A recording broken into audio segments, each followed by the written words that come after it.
ಚಿಂದಿ ಉಡಾಯಿಸೋ ಖಾರ ಬಣ್ಣ ರುಚಿಯನ್ನು ನೀಡುತ್ತದೆ. ಮೆಣಸಿನ ಪುಡಿ ಚಿಂದಿ ಉಡಾಯಿಸೋ ಖಾರ ಬಣ್ಣ ರುಚಿ.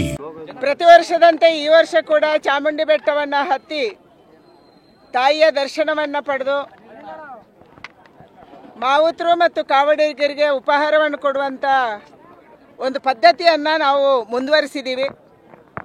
ನಮ್ಮೆಲ್ಲ ನಾಯಕರು, ನಮ್ಮೆಲ್ಲ ಕಾರ್ಯಕರ್ತರು ಬಹಳ ಖುಷಿಯಿಂದ ಈ ಒಂದು ಕಾರ್ಯಕ್ರಮದಲ್ಲಿ ಪ್ರತಿ ವರ್ಷ ಭಾಗವಹಿಸ್ತಾರೆ.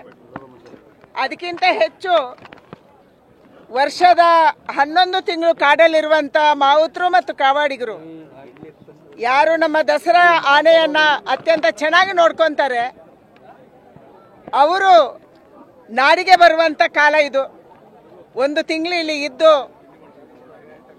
ಇಲ್ಲಿ ದಸರಾದಲ್ಲಿ ಭಾಗವಹಿಸಿ ತಾಯಿ ಚಾಮುಂಡಿಯನ್ನ ಆನೆಯಲ್ಲಿ ಹೊರಿಸಿ ವಾಪಸ್ ಹೋಗುವಂಥ ಸಂದರ್ಭದಲ್ಲಿ ಇವತ್ತು ಮಾಹುತರು ಮತ್ತು ಕಾವಾಡಿಗರು ಅವರ ಮಕ್ಕಳು ಖುಷಿಯಾಗಿದ್ದಾರೆ. ಅವರ ಮಕ್ಕಳನ್ನು ಮಾತಾಡ್ಸೋಕ್ಕೆ ಖುಷಿ ಆಗುತ್ತೆ. ಯಾಕೆಂದರೆ ಹಿಂದೆ ಅವರು ಕಾಡಿನ ಉತ್ಪನ್ನಗಳನ್ನು ಮಾರಾಟ ಮಾಡಿ ಕಷ್ಟಪಟ್ಟು ಅಲ್ಲಿ ಇಲ್ಲಿ ಕೂಲಿನಾಲಿ ಮಾಡಿ ಜೀವನ ಮಾಡ್ತಾ ಇದ್ರು.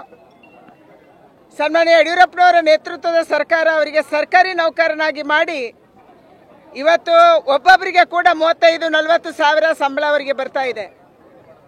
ನಾನು ಒಂದು ಕಂಡೀಷನನ್ನು ಹಾಕಿದ್ದೆ ಅವತ್ತು, ನಿಮ್ಮ ಮಕ್ಕಳಿಗೆ ಶಿಕ್ಷಣವನ್ನು ಕೊಡಬೇಕು, ಅವರನ್ನು ಶಾಲೆಗೆ ಕಳಿಸ್ಬೇಕು ಅನ್ನುವ ಕಂಡೀಷನ್ ಹಾಕಿದ್ದೆ. ಹೆಣ್ಮಕ್ಳಿಗೆ ಕೂರಿಸಿ ಹೇಳಿದ್ದೆ, ನಾನು ಸರ್ಕಾರಿ ನೌಕರರು ನಿಮ್ಮ 7ನೇ ತರಗತಿಯ ವಿದ್ಯಾಭ್ಯಾಸವನ್ನು ಕೂಡ ರಿಲ್ಯಾಕ್ಸ್ ಮಾಡಿ ನಾವು ಕೊಡೋಕ್ಕೆ ಸಿದ್ಧ ಇದ್ದೀವಿ, ಕ್ಯಾಬಿನೆಟ್ಗೆ ಇದು ಹೋಗುತ್ತೆ, ಆದರೆ ನಿಮ್ಮ ಮಕ್ಕಳಿಗೆ ಶಿಕ್ಷಣ ಕೊಡಬೇಕು, ಅವರು ಕಾಡಿನಿಂದ ನಾಡಿಗೆ ಬಂದು ಓದಬೇಕು ಅಂಥೇಳಿ. ಇವತ್ತು ಬಹಳ ಜನ ಮಕ್ಕಳು ನಾವು 7ನೇ ತರಗತಿ, 8ನೇ ತರಗತಿ, ನಾವು SLC, ನಾವು PUC ಅಂತ ಹೇಳ್ತೀವಿ. ಇದು ನಮಗೆ ಹೆಚ್ಚು ಖುಷಿ ತಂದಿದೆ. ಅದಕ್ಕಾಗಿ ತುಂಬ ಆನಂದ ಆಗಿದೆ. ಮೈಸೂರು ದಸರಾ ನಮ್ಮೆಲ್ಲರ ಹಬ್ಬ, ಇದೊಂದು ನಾಡ ಹಬ್ಬ. ತಾಯಿ ಚಾಮುಂಡಿ ನಮ್ಮ ದೇಶಕ್ಕೆ, ನಮ್ಮ ರಾಜ್ಯಕ್ಕೆ ಹರಸಲಿ, ಜನರಿಗೆಲ್ಲರಿಗೂ ಕೂಡ ಸದ್ಬುದ್ಧಿಯನ್ನು ಕೊಡಲಿ ಮತ್ತು ಸಂತಸವನ್ನು ಕೊಡಲಿ, ಆರೋಗ್ಯವನ್ನು ಕೊಡಲಿ, ಸಂಪತ್ತನ್ನು ಕೊಡಲಿ ಅನ್ನುವಂಥ ಪ್ರಾರ್ಥನೆಯನ್ನು ತಾಯಿ ಚಾಮುಂಡಿಗೆ ನಿನ್ನೆ ಮಾಡಿದ್ದೀನಿ, ಇವತ್ತು ಮಾಡ್ತಾ ಇದ್ದೀನಿ. ಮೇಡಮ್, ಕೆಲವು ಮಾವುತರು ಕೂಡ ತಮ್ಮ ಅಳಲನ್ನು ತೋಡ್ಕೊಂಡ್ರು, ವೇತನದಲ್ಲಿ ತಾರತಮ್ಯ ಇರುವಂಥದ್ದು ವಿಚಾರ ಕೂಡ ಪ್ರಸ್ತಾಪ ಮಾಡಿದ್ರು. ಮೇಡಮ್, ವೇತನದಲ್ಲಿ ಅವರಿಗೆ ಯಾವ ಕೇಡರ್ ಮೇಲೆ ಅಪಾಯಿಂಟ್ಮೆಂಟ್ ಆಗಿದೆ ಅದರ ಆಧಾರದಲ್ಲಿ ಸರ್ಕಾರದಲ್ಲಿ ಸಹಜವಾಗಿ ಸಂಬಳ ಸಿಗುತ್ತೆ.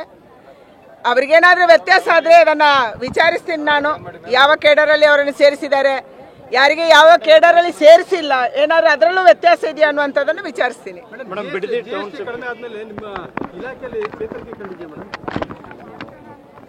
ದೇಶದಲ್ಲಿ GST ಕಡಿಮೆ ಆದ ಮೇಲೆ ಖರೀದಿಯ ಪ್ರಮಾಣ ಜಾಸ್ತಿ ಆಗಿದೆ. ಸ್ಪೆಷಲಿ ನಾವು MSME ಎಕ್ಸ್ಪೋಗಳನ್ನು ಮಾಡ್ತಾ ಇದ್ದೀವಿ, ಎಕ್ಸಿಬಿಷನ್ ಅನ್ನು ಮಾಡ್ತಾ ಇದ್ದೀವಿ. ಸಣ್ಣ ಸಣ್ಣ ಉದ್ದಿಮೆದಾರರು, ಕಲಾಕಾರರು, ವಿಶ್ವಕರ್ಮರು ಅದರಲ್ಲಿ ಭಾಗವಹಿಸ್ತಿದ್ದಾರೆ. ಎಲ್ಲ ಕಡೆ ಇರುವಂಥ ವರದಿ, ನಾನು ನಿನ್ನೆ ಅಷ್ಟೇ ವಾರಣಾಸಿಯಿಂದ ಬಂದೆ, 3 ದಿನ ಅಲ್ಲೂ ಎಕ್ಸ್ಪೋ ನಾವು ಆಯೋಜನೆ ಮಾಡಿದ್ವಿ, ನೋಯ್ಡಾದಲ್ಲಿ ಮಾಡಿದ್ವಿ. ಅಂದರೆ ಇತ್ತೀಚಿನ GST ಕಡಿಮೆ ಆದ ಮೇಲೆ ಎಲ್ಲರ ಅಭಿಪ್ರಾಯ ಅಂತಂದರೆ ಖರೀದಿ ಮಾಡುವವರ ಸಂಖ್ಯೆ ಜಾಸ್ತಿ ಆಗಿದೆ ಮತ್ತು ಖರೀದಿ ಜಾಸ್ತಿ ಆಗಿದೆ ಅನ್ನುವಂಥದ್ದನ್ನು ಹೇಳ್ತಾರೆ. ಇದೇ ನಮಗೆ ಬೇಕಿತ್ತು. ದೇಶದಲ್ಲಿ ಖರೀದಿಗಾರರ ಸಂಖ್ಯೆ ಜಾಸ್ತಿ ಆಗಬೇಕು. ಯಾವಾಗ ಪ್ರೈಸ್ ಕಡಿಮೆ ಆಗುತ್ತೆ, GST ಕಡಿಮೆ ಆಗುತ್ತೆ, ಆವಾಗ ಖರೀದಿ ಹೆಚ್ಚಾಗುತ್ತೆ. ಇದು ನಮ್ಮ ಅಪೇಕ್ಷೆ ಇದ್ದಿದ್ದು, ಅದು ಆಗ್ತಾ ಇದೆ.